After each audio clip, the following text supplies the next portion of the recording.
I kind of just wanted to start this show with like you and I just going like, I'm not gonna wait my shot. I'm not gonna. Do you know this Hamilton soundtrack? I don't. I'm sorry. God, I don't. Damn it. We'll listen to it after the show.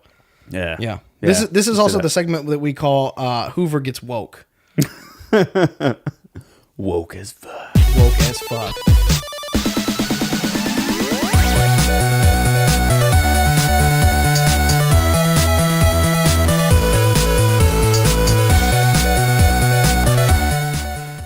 Hello, everyone, and welcome to the Super Magical Podcast. My name is Mallow. I am joined, as I am every week, with Hoover. Hoover. How's everybody doing tonight? I'm doing good. Are you doing good? I'm going to apologize that I probably sound like hot death, and that we're recording this a little bit later. I am fighting the plague. I did not turn into a zombie this time, though. I'm good. Man, I've been dodging bullets left and right. I think everybody at work has gotten sick, including my kids and my wife, and somehow, like, I've just skirted underneath all of it. The whole thing. Yep. Just like Neo in the Matrix, just like whoosh, whoosh, whoosh. Nice. It's good sound effect work too. Oh, thank you. They're pulling me for Foley work now, man. Too. Look at that. I'm working on it. Right. I'm branching out in all kinds of different avenues. Yeah. So we're gonna start the show tonight with the I can't even say it. Like, speaking of masterful sound work, fucking hell, right? Like the breaking news from yesterday, I guess, from when we were recording. Lin-Manuel Miranda is going of Hamilton fame. Is going to produce the KingKiller Chronicles for both TV and movie. Yeah. I think it did actually say movie as well, which through that whole article, like I was super excited that he was going to be involved in anything to do with it, because I mean, we got an actual fucking bard to produce the perfect bard story. Yeah. So I mean, like, what you couldn't have made a better pick. No. Couldn't have. I mean, he's one of the hottest like writers, producers out there right now too. And oh yeah. And a handsome devil at that. One handsome motherfucker, yes. Yes. Or excuse me, yes. Jesus Christ. Yes. Yeah, I mean, when Rothfuss first put it out there a few months ago that he was in talks with Dimension, which I was like, all right, cool. That's cool. Like, they make some decent stuff. Like, right. But they also made some really crappy stuff. So yeah, you're kind of like, all right, well, how's this gonna, is this gonna be good, or is this gonna end up like Dungeons and Dragons? That's the second reference in 2 weeks, by the way. That is. That's gonna be our thing, our reoccurring thing. Everything has to tie back to the Dungeons and Dragons. Yeah. Yeah, so it's like, but now it's like, oh, this might be this is going to be a thing. Mm-hmm. And I haven't seen anything on specifically like what network is going to pick it up. I heard that it started bouncing around Fox. I think, I don't know. Please God, no. Right. We already lost Shepherd Book this week. Okay. No. That was such sad news too. What a great character. What a great actor. Oh yes. And again, what a handsome devil. But yeah, I heard that was bouncing around Fox. I guess it's up in the air now. The only thing that kind of concerns me, but doesn't really concern me, because writers, they tend to flex and they do all kinds of different stuff. One of the writers for Transformers 5, I think, is like they're making I should know this. They're making a Transformers 5 movie. They already did it. Son of a bitch. God. I think. Fuck that series. I might be getting things mixed up. Oh, no, it wouldn't surprise me. We're not going to Google it halfway through the show, but Jesus. But yeah, one of the writers from Transformers 5 is like the lead writer on this as well. But, they have a history of writing in a very action-packed kind of universe, and you got Rothfuss there as the executive producer, so I think he'll keep reins on all the giant explodey robots showing up in his Which one gets done first? Game of Thrones or the KingKiller Chronicles? Man, once it gets into series, I really truly hope that I don't have to wait another couple years for Doors of Stone. Right? My heart grows weaker every year. Just I have to get my hands on that. But much like video games, like he's got to finish it. He's got to get it. He's got to get it right, and he's not gonna release a turd. Yeah. No, he won't. Yeah. Tonight, while we're recording too, like after we're done, he's going to pronounce all of like the characters in the book because he's his charity World Builders. Mm-hmm. They've got what $900,000. I think it was just tonight. Nice. And so that's his like, all right, my live stream for tonight will be I'm going to read the characters. So if you want to know how to pronounce anything, I will say it for you tonight. Do you know if he was involved with the audiobooks? Because I've been listening to the audiobook. And I can't imagine he would let the audiobook like slip under the radar with all the names. No, I think they've got it close. There are actually quite a few things so far listening to it that I most definitely was not pronouncing correctly in my head, like Sealdish instead of like Kieldish, which is kind of how I read it, like the people. Yeah. It's not Adam. Like I can't remember how exactly he said it, but it's like a dim or something like that. Yeah. And I was like, oh, well now I feel silly $2 later. Well, like 3,000 pages later. Right. Oh, my bad. We'll get to it. The other funny thing too is basically, and this is my last like Kickstarter campaign for the year, is if they get to like 1.2 or so, I might be misquoting. It's some number near in the future for their World Builder campaign for this year. He'll just straight do a Q&A about book 3. Really? And it's just like I almost just want to like hand over all the cash. Right. So I can be like, all right, I want you to answer all the questions. I'm catching up, but here's all my questions already. Right. Yeah, and he's been notoriously quiet about it because I think he's done such a good job and he's sucked so many people into his universe that you have like top men working on his conspiracy theories, right? And just all the best scientists, only the best scientists. They've got beakers and Bunsen burners and schematics, and they're running the numbers, and they're like, yes. It is this guy doing the. I don't want to say any names or anything like that. No. I put no spoilers in the goddamn show notes. I just about started dropping spoilers. Yeah, I was very close, but he just had one big long bleep. I would do that to your ass too. I'd get the bleep it and then bring it down and then just be like this jackass over here. Yeah, but I also would pay cash money for a Q&A on Doors of Stone. Yeah. And even if the question is just like, ballpark us, can you give us a year release?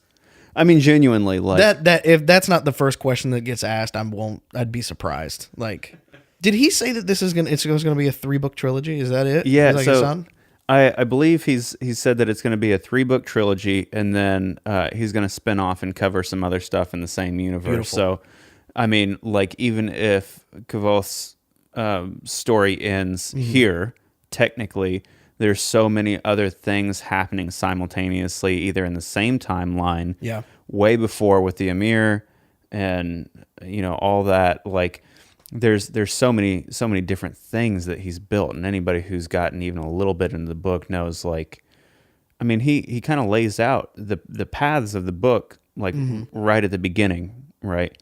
And then he just kind of just weaves together all these different places and people and events, and there's just so much to do. Yeah. Speaking of world building. Segue.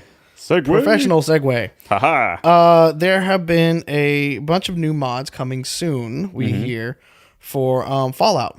The first that we've known about, at least up here in the Pacific Northwest, is Fallout Cascadia, which is a Fallout 4 mod that basically turns the Fallout world into Seattle, which will be great. It already, it's so cool. And it's a local group that's doing it. It's like drop in, drop out. You can find out more on like, I think it's falloutcascadia.com. It's a really cool idea. I'm always about, building something on top of these, the Fallout universes, they'll never make it to Seattle officially. So I think it's good that the community is sort of stepping in to do that. Oh yeah. The other one that Pete brought to our attention this week was Fallout. It's a New Vegas mod that basically like turns it into Portland or something like that, I think. Yeah, something along those lines. They seemed. I saw like Seattle and Portland, the same one. I was like, oh, this is the same thing happening at the same time. Yeah, I mean, this is sort of in the bones of Bethesda games, right? Like, I think it was Skyrim. There were people that were. I haven't gotten deep into it because it took them years, and I don't know if they even actually got a chance to finish it. But there were pieces of Morrowind and Oblivion being built in Skyrim's engine. They are still working on it. I actually checked in on that a little bit ago. They're still working on it. Doing your research, sir. I am. Doing your research. Because I want that. I have Morrowind and Oblivion. I just haven't played them to their finish because like I got them on like Xbox 360 and then I had them on. I do have them, I think, on Steam now, but there's just so many things that we have to play to keep up the podcast and stuff like that. I never make it back to play those games anymore. Right. So right. The one that's coming out for New Vegas is called Fallout: The Frontier, and it's basically using the Fallout New Vegas engine. It is set in. As I'm looking, hang on. Set in. Does not say where place. it's set in. Nope, Portland, Oregon. There As a snowy wasteland. There we go.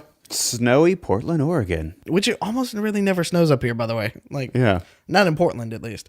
No, not around the cities. Actually, it's just around the cities. Right. It's not in those actual cities. It's kind of nuts, but still super cool. That I mean, I've always loved the topography of the Pacific Northwest. So having those like rolling hills and scenic vistas, like that's one of the big things about these Bethesda games is they're beautiful to look at, and you take a place like this. By the way, I didn't realize how much of Seattle was in just everything until I moved to Seattle. Like it feels like it's like every movie. Yep. Like at least in one summer blockbuster. Yeah. Every year, Seattle is featured in there, and probably gets blown up, or probably gets blown up, or something. Somebody's got to tear down the Space Needle. Yeah, That's like pretty standard fare. Also, you can see the Space Needle from anywhere within a 200-mile radius of it, which is pretty impressive considering that it's like shorter than most of the buildings around it. I know, right? But I thought that was super cool. So driving through Seattle, like the first time, I was like, oh, it's so beautiful. I've seen this everywhere. But now it's like I drive through there. I'm like, this shit. The first thing I ever experienced when I got to Seattle, I got off the plane and I was on my way to the hotel where I was before I was interviewing. And I saw all the trees and stuff like that as you come from the airport into downtown Seattle. And I'm like, holy shit. It's the hinterlands from WoW. Yeah, dude. They hid Seattle in a bunch of trees. And even basically, Pete, whenever Pete came out here, he was like, I'm pretty sure you all just drove by like a painted backdrop. That's not actually a city. Doesn't smell like a city. Doesn't look like a city. It's got some Robotronic AT-ATs in the back. Like it's Empire Strikes Back in the Moon of Endor and all that shit, Speaking of moons and building bases on them. Wait. Hang on. You got more? I got your segue right there too. I stop your segue. All right. The Fallout mod, though, the thing that we just have, it is set to come out unquotes this winter. Ooh. So we might have to go back and install Fallout New Vegas to install this mod. It looks very polished. If you see the video, we'll put a link to it in the show notes for this week. It looks very polished for a single player, like totally new campaign. So, if you're a Fallout person like we are, it'd be kind of good stuff. Yeah, but speaking of a moon, on to Hoover. Yeah. Speaking of moons and building bases on them and what have you, No Man's Sky has added an update, the Foundation update, which allows you to like build and hire people to manage like a base on a planet or whatever. And Sean Murray's whole thing was like, yeah, well, we had it, but we wanted people to explore the universe instead. Load of shit. What a load of shit. Fucking assholes. Load of shit.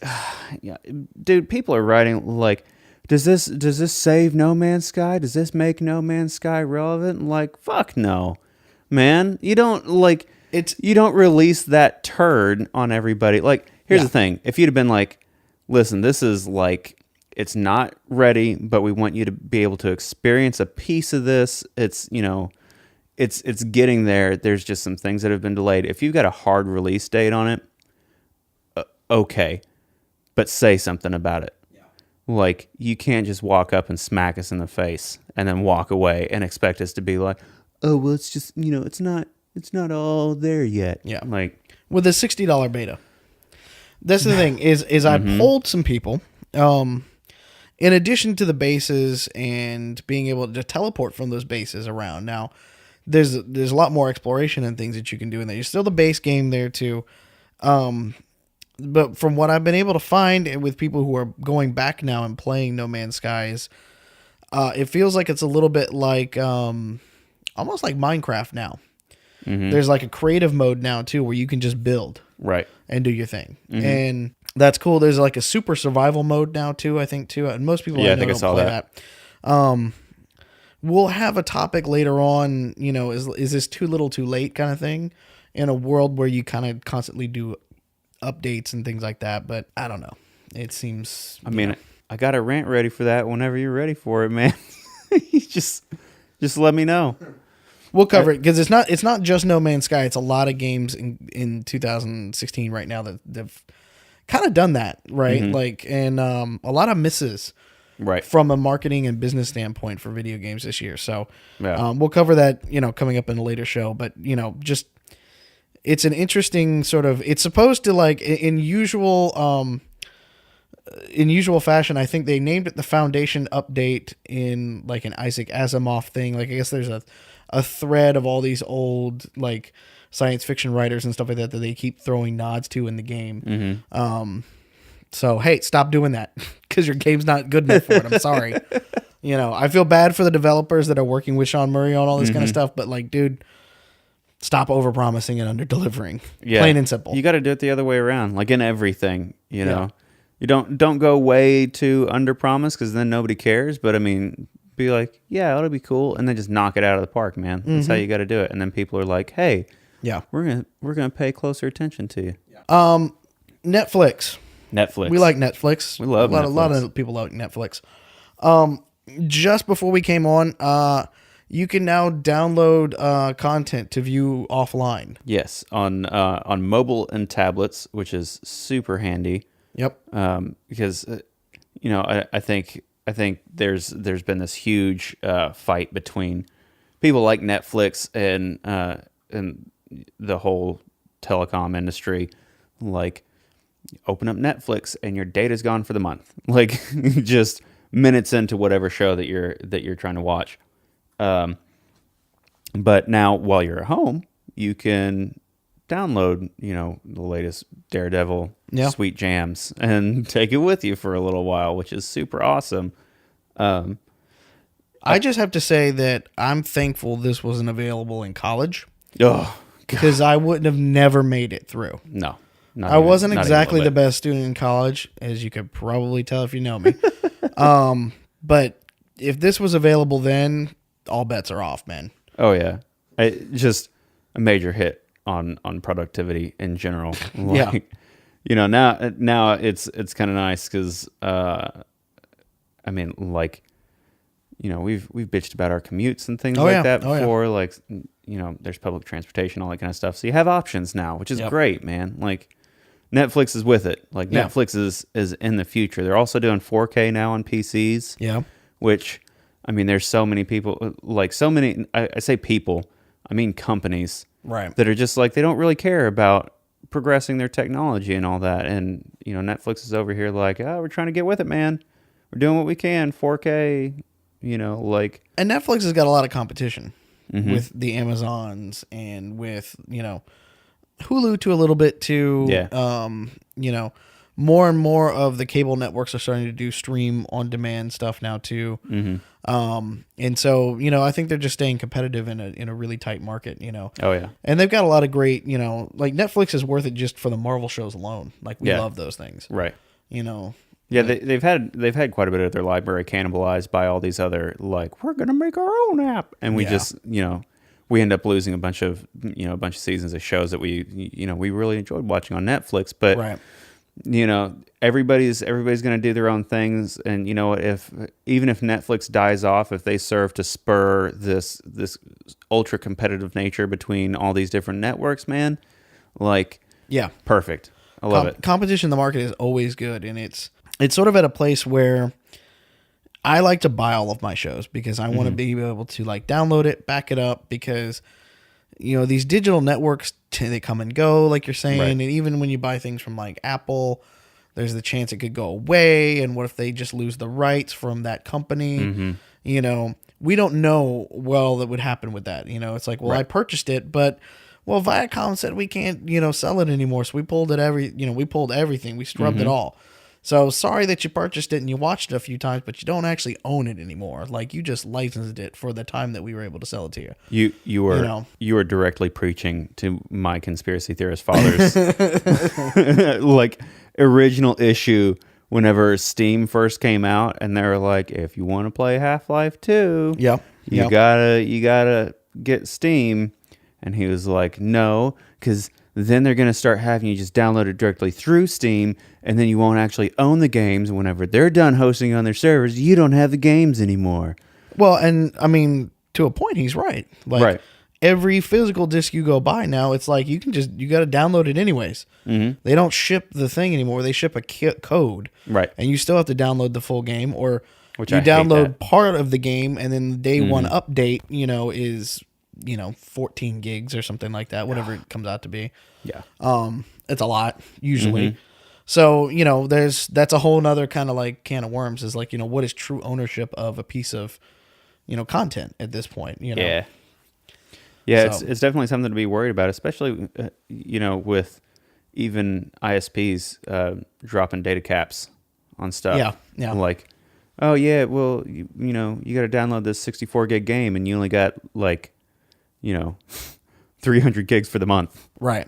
Like, oh no. Yeah. Well, I mean, then what else are you supposed to do? I mean, you don't, I don't watch enough cable to make it worth it, even though I have it. Like, it doesn't make a whole lot of sense. So, right.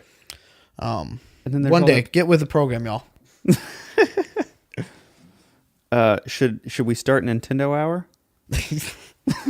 I feel like we need to have like our own little stinger for like Nintendo Hour. Like Nintendo Hour.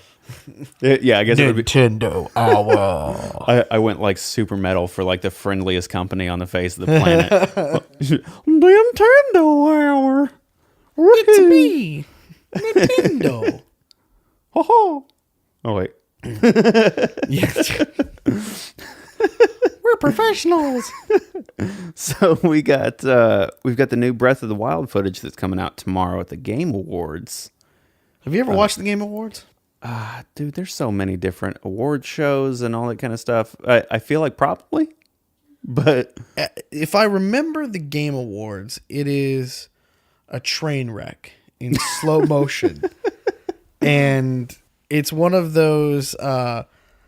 If I remember correctly, and if I don't, leave some comments down below and let us know how bad we are with this. But if I remember from last year, the Game Awards is like a half second of giving something an award, and then 30 minutes of trailers, and then give somebody an award, and then 30 minutes of trailers again. And it's like, and it always does this things like world exclusive. And it's stupid stuff like that. I hate that artificial hype shit. Like, Oh, that's the game industry right now. yeah, Or at least well, the AAA one, Well, it's like it's tech and gaming and all those big companies like we got the best shit ever. Yeah. And then they're like, they cut together this sick trailer, which I mean they know the buttons to press and they can get us going and all that, and then they come out with a game and it's like fucking Tree Simulator 2017. And you're like, whoa, this is a bag of shit. Watching paint dry. I'm 2K. glad I paid $60 for this, plus the $50 season pass for the fall time DLC. But it'll be beautiful when it comes out. So at least Pretty much describe me in Battlefield 1 right now. Like, how you feel about that? I'm not playing it anymore, and that's saying something. As I have a crew that I like prospectively play charity events throughout the year to raise money for Extra Life, and in the last event we had for the year, and I have not picked it up since. I have not felt that urge to pick it up, which did not happen in Battlefield 4. My mother-in-law said that for my brother-in-law, when he was about like 7 or 8 years old, he went trick-or-treating and got this huge thing of candy, and he was kind of being a jerk about eating it or whatever, and she was like, you know what? Fine. Sit down and eat all of it. And he was like, fine, I will. So he ate like the 25 pounds of candy that he had there, and he got super sick. And now, like today, he cannot really eat candy. And, as somebody who's not a huge fan of EA, I'm kind of glad you ate that whole bucket of candy, and you will hopefully stop giving them money, man. I like EA. I'm like, they're not the worst in the world, but I pre-ordered this time, which is like the first time I pre-ordered in years, and I still haven't gotten like the season pass or anything like that. Usually with a Battlefield game, it's immediate. It's like, I'm picking it up on day one. I'm taking time off work. I'm going to play for a couple of days so I can start leveling. I'm hardcore about it. Already had the premier or premium pack and everything, so I can just get all the content. Not this time.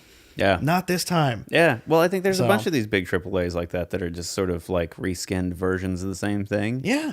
Over and over. Well, the Breath of the Wild thing brings up a good point, because like, I'm kind of exhausted from 2016. We'll go through our game of the years and stuff like that coming up towards the end of the year, but like, when you look back at the cart of games that we have just up until now, Final Fantasy 15 was the last big launch of this year, and it came out this week. That's a lot of games, man. Oh yeah. Thank goodness we weren't having to review these things in real time. Oh like, Jesus thank Christ. goodness. Like, we would it'd be difficult. Let's put it that way. Do you think 2016 was taking all of our favorite stars in exchange for all these damn games? No, but I'll give the Cubs World Series victory back to get half of these and no Trump. That'd be okay. I'll 109 years. I'll go for 109. I don't care. This man, I think if he could get away with going to work with a Cubs tattoo on his face, he probably would. Do it. So I'd do it. Those are some pretty impressive words. We lost a lot of greats this year. We did, and all for the stack of video games. I'm assuming. I guess like it's the cosmos just exchanging things. it's like Bowie is seen in Sun and Moon Pokemon. Like, that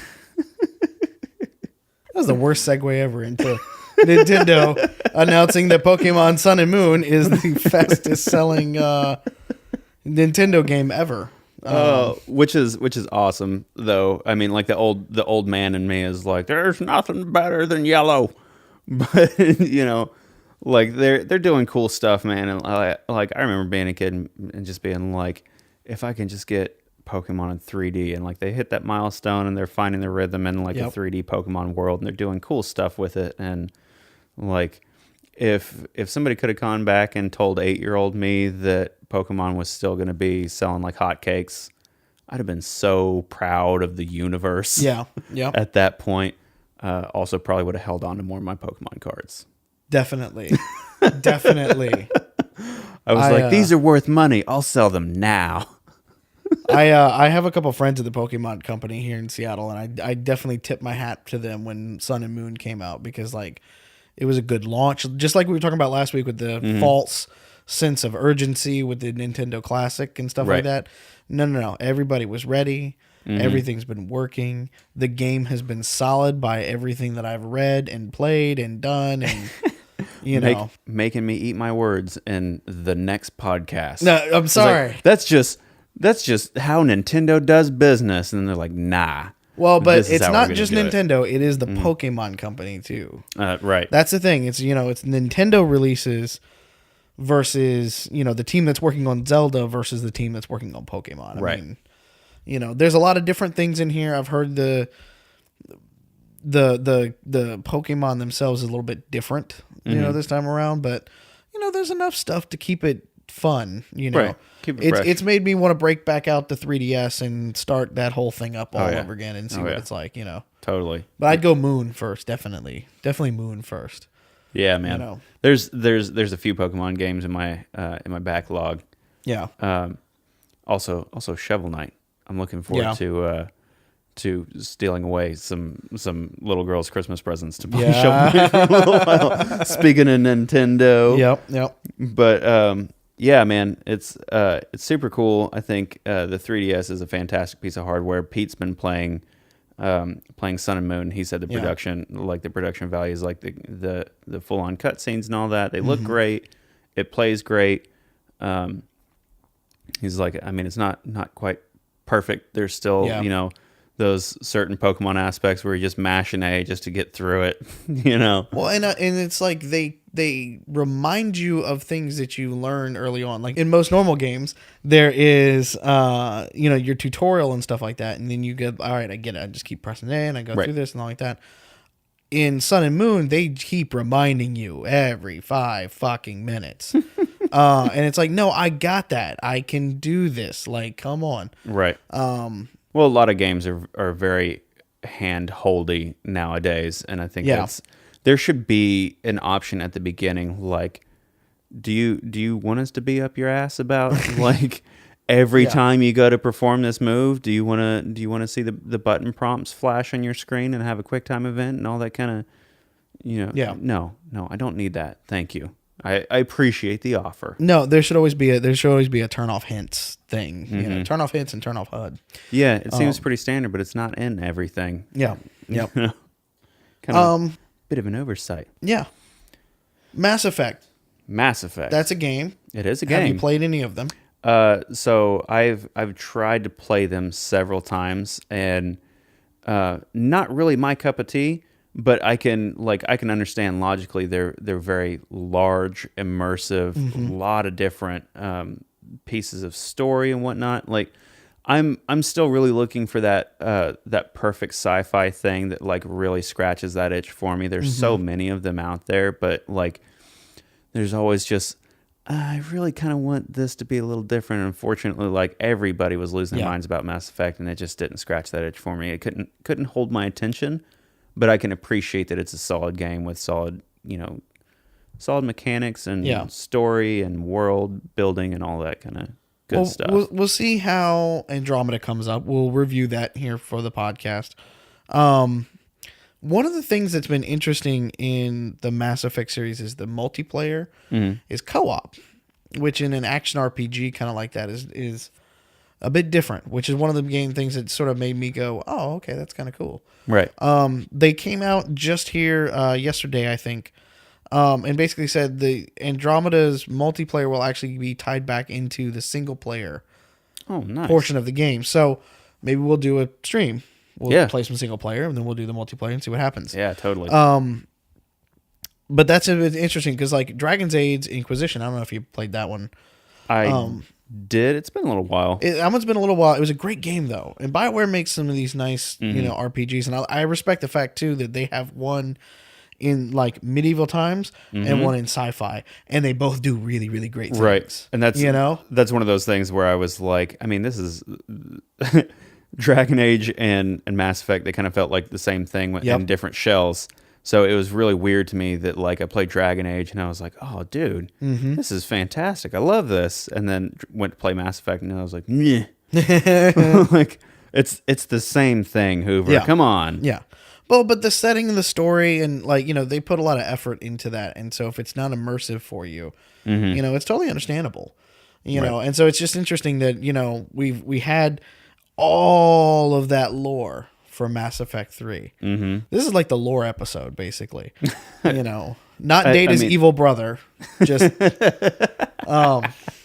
but like this is like the lore episode because like the KingKiller Chronicle, all lore, Mass Effect universe, all lore, and all the things that are surrounding Andromeda is some of the aliens are going to be there, but not all of them. We're going to introduce you to new aliens, and it's going to be a different ship that's on a different part of the world, and all this kind of stuff. And so, the writer in me is very excited, to try to jump back into something like that, and then.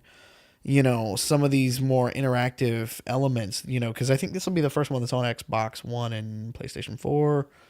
I think. Yeah, that was on right. 360. Yeah, because it's been a while since 3's been out, so that sounds. Don't I know it? So many people been bitching about it. Still. Yeah. So there's a bunch of new facts coming out about that one. Plug for the Game Awards. I think there's another reveal trailer thing on that. I don't know. In the Game Awards. Yeah. World exclusive. Yeah. I mean, like I'll probably give that a try just because I got to watch that Breath of the Wild footage. Just like E3. Yeah. It's gonna be like, oh, he's just. You're such a mark. Literally, as your sleeve is rolled up to reveal the shield. Oh God, I'm sold hook, line, and sinker. I just can't.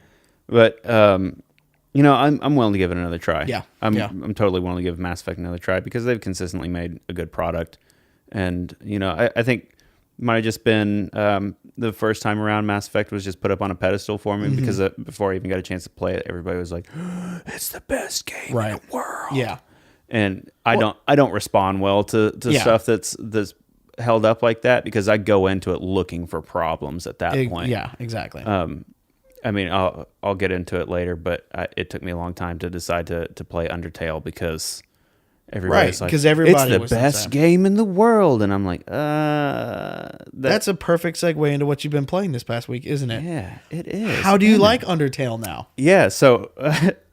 It's been super cool. Like I've watched a couple playthroughs and I've seen all the fan art and it's got such a huge community.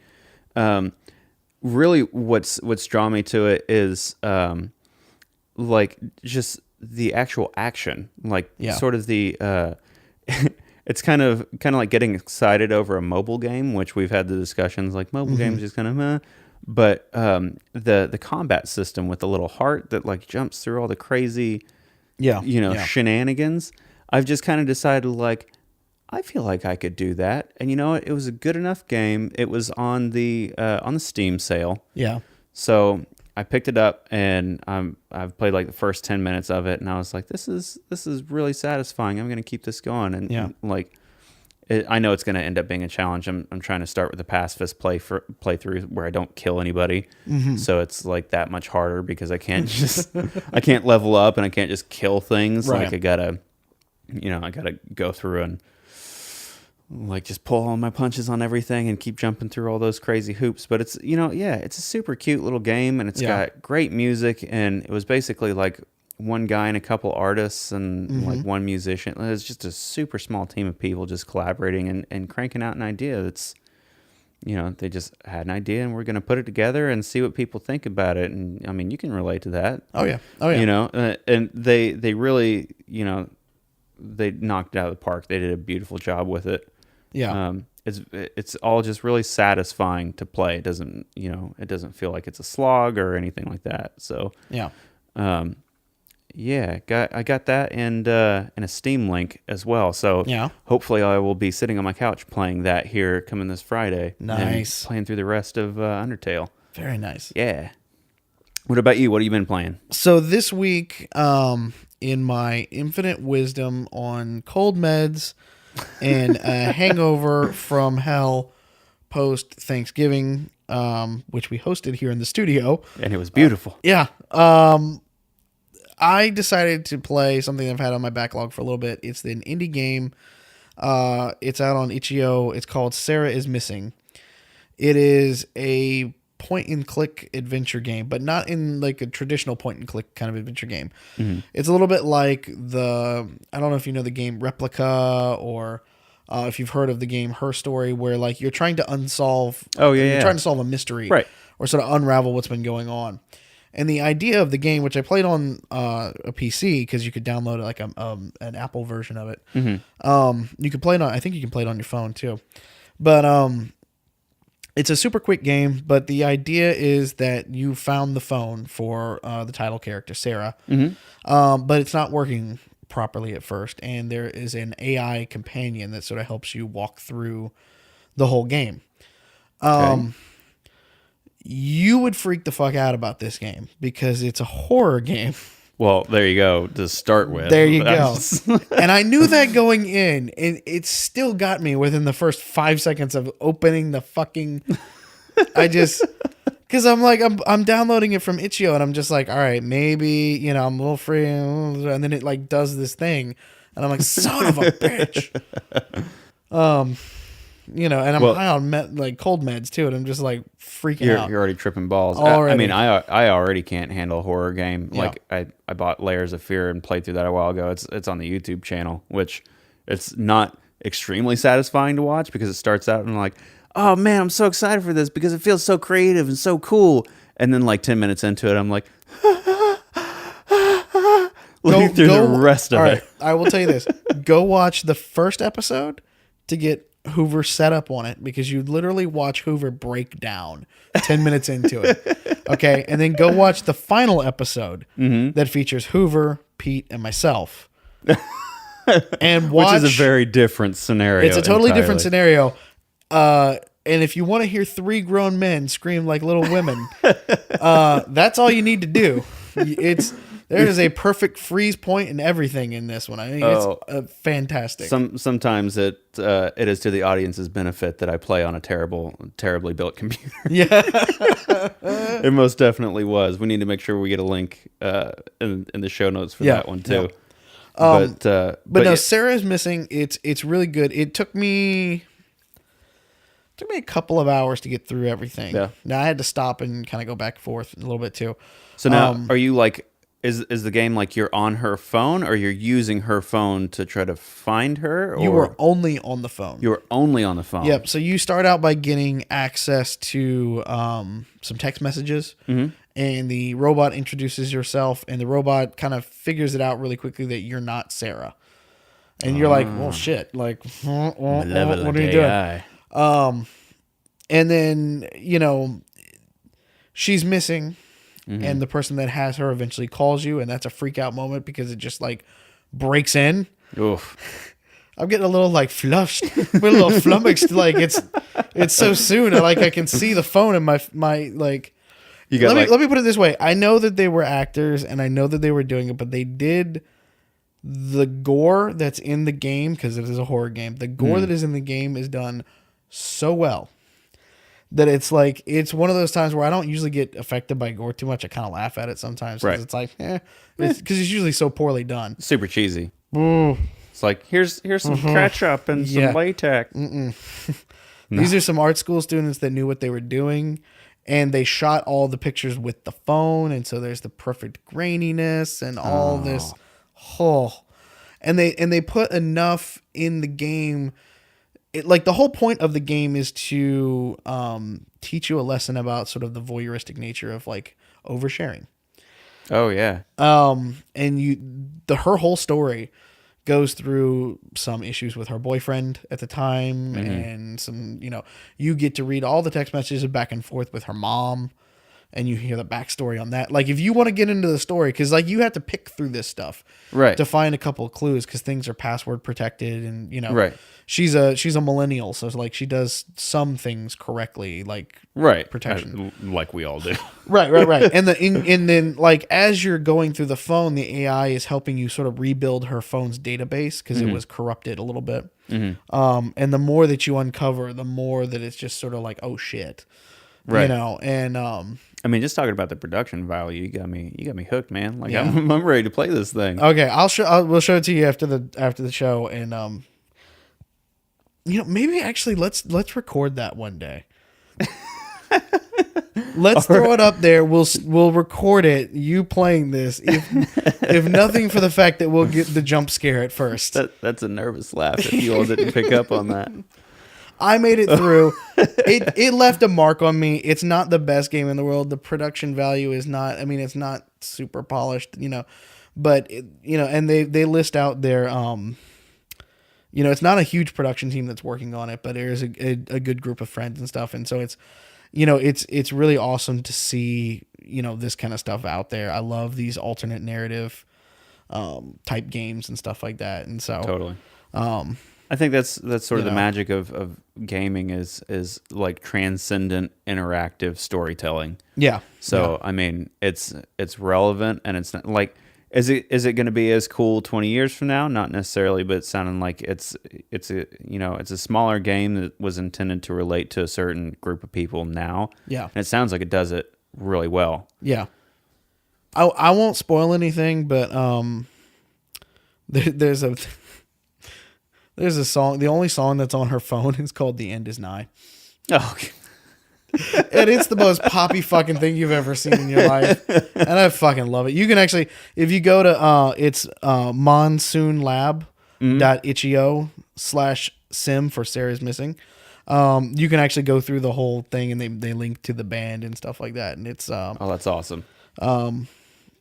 Yeah, don't read too far down on it because it gives you a little bit of like, oh shit, kind of thing. Like it gives you a little bit because they correctly like cite all of where they borrowed certain things from. I wish I had read that before certain things happen, but I'm kind of glad I didn't because it's kind of fun just to be like, oh shit, I got scared for like a couple hours. Fun going in dark, man. It kind of is. I I saw it on Rock Paper Shotgun and I took a chance on it. So hell yeah, man. That's awesome. Yeah, so it's a free. By the way, it's free to play. Donations appreciated and accepted too. So you can throw them a couple of bucks, man. It's actually worth it. It's a for a good scare and a good time. It's definitely worth it. So you pay a whole lot more than what we pay for some games. Just going to the movie theater and you're entertained for an hour and a half, 2 hours, absolutely. something like that. So yeah. Be cool. Drop a couple dollars, man. Yep. I will say too. We know that Final Fantasy 15 is out this week. I'm going to apologize. We don't have a review of that yet because I was sick. That's the Black Death. The Black Death lingers around Seattle. Yeah. That's our show opening right there. Fantastic. So we'll review Final Fantasy 15 next week. I've got it on order. It'll be here. I won't spoil anything. I do know the story from the inside, but we'll go over that later. Do we have time for a question? We do have a time for a question. Okay, so Tom wrote us in. If you want to get your questions on the show, we'll be happy to answer them. Tweet at us. Hoover is bad, all one word on Twitter. The Malloman, TheMalloman, no W. Whoever's got the one with the W out there is probably loving all the follows and retweets and shit. Tweet at us. You can also send us an email. supermagicalpodcast@gmail.com. That sounds right. Yep. So if you send us your questions, we'll read them out on the show and answer them to the best of our ability. So, yeah. But no, this week's question from Tom. Thanks, Tom. He asks, Pokemon Go showed that augmented reality games can gain critical mass with casual gamers. So what other game/franchise genre, should try to do and adapt to that sort of augmented reality format? Oh, God, man. I've been reading that question and rereading that question. I'm like, oh, what do I want to do? I'd say if I want to go down the grossly irresponsible route, okay, which why not? Because we're talking in hypotheticals. Yeah. Resident Evil. Oh God, I thought we were done scaring the shit out of each other for this episode. No, it's just like some next level horror shit. Like, I mean, you could even in VR. Oh my God. As you sit behind the giant picture window in the studio, remember from Resident Evil 1, the first fucking jump scare from Resident Evil 1? Boom. Dogs busting through windows and stuff like that. Oh my God. But I didn't even consider the VR thing, but I'm thinking like how you handle your device playing Pokemon Go. Like you hold it up and you're looking around and stuff like that. Like if it was a situation where like your phone started like rumbling at you or something like that in your Yeah. pocket, and you had like and you had to open it up and like kill a zombie. Yeah. Maybe a little invasive. I think there was a game called Dread Out, which I actually bought. That's on my like to play list. That's how you see all the monsters in the game. Is you hold up your phone and you have to like see them through your phone. And Dead Realm does the same thing. There's certain game modes where you can only see. It's basically hide and go seek horror mode, but you can only see whoever's trying to do the seeking, the monster, through your cell phone. So, there's a lot of cool franchises. I think you could do a horror game really, really well with that, for sure. The one that I kind of go with would be, I think an RPG would be really good. Mm-hmm. One of the, something, it's a little bit playing off of Pokemon Go where it's like you have to walk, you have to look for things in the wild and stuff like that. And so like a Secret of Mana type game where like, you're trying to save the earth and, that kind of stuff would be really good. My first thought when I read the question was like Star Wars. And I just like, how do you do that? Like, but then like anything that you could do a quest line for would be good because like you're trying to walk around, you're trying to find things. Right. So a Fallout could work really well too. Mm-hmm. Any of the RPGs I think would work really, really well. You mentioned like a saving the earth kind of thing. That would be really interesting if you had like parks and things like that fell under attack by some sort of monster situation. You had to go clear out the monsters or whatever, and you got your experience through that. Like instead of Pokemon where you're actively trying to find things, like you have an awareness of where things are congealing. Right.